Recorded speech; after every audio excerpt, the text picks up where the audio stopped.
കുറച്ച് പ്രധാനപ്പെട്ട PSC അപ്ഡേറ്റുകൾ നിങ്ങളിലേക്ക് എത്തിക്കാനുണ്ട്.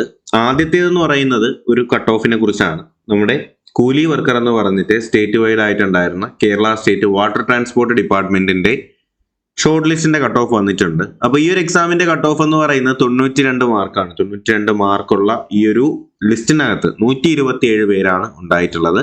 അപ്പോൾ ഇതിനകത്ത് നിങ്ങൾക്ക് കാണാൻ കഴിയും മെയിൻ ലിസ്റ്റ് ഉണ്ട്, supplementary, scheduled caste, scheduled tribe, എല്ലാ ലിസ്റ്റുകളും ഇതിനകത്ത് തന്നെ ഉണ്ട്. അപ്പോൾ ഇതിനകത്ത് കാണും പോലെ തന്നെ മെയിൻ ലിസ്റ്റിനകത്ത് 57 പേരുണ്ട്, സപ്ലിമെന്ററിയിൽ 73 പേരുണ്ട്. ആകെ മൊത്തത്തിൽ 127 പേരുള്ള ലിസ്റ്റാണ്. Category number 493/2022. എക്സാമിനേഷൻ നടത്തിയിട്ടുണ്ടായിരുന്നത് 20/5/2024 ഓക്കെ.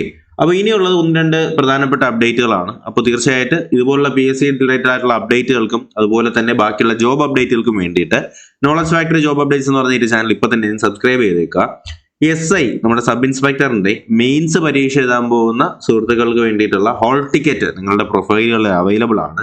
അപ്പോൾ ആർക്കെങ്കിലും ഉണ്ടെന്നുണ്ടെങ്കിൽ എന്ത് ചെയ്യുക, എത്രയും വേഗം തന്നെ എന്ത് ചെയ്യുക, ഹോൾ ടിക്കറ്റ് ചെക്ക് ചെയ്ത് നോക്കുക. അതുപോലെ തന്നെ നമ്മുടെ കോട്ടയം കോഴിക്കോട് LDC പരീക്ഷയുടെ ഹോൾ ടിക്കറ്റുകളും ഇപ്പോൾ പ്രൊഫൈലിൽ അവൈലബിൾ ആയിട്ടുണ്ട്. അപ്പോൾ എന്തായാലും ഇത്രയും കാര്യങ്ങൾ നിങ്ങൾ എന്ത് ചെയ്യുക, ഒന്ന് ശ്രദ്ധിച്ചേക്കുക.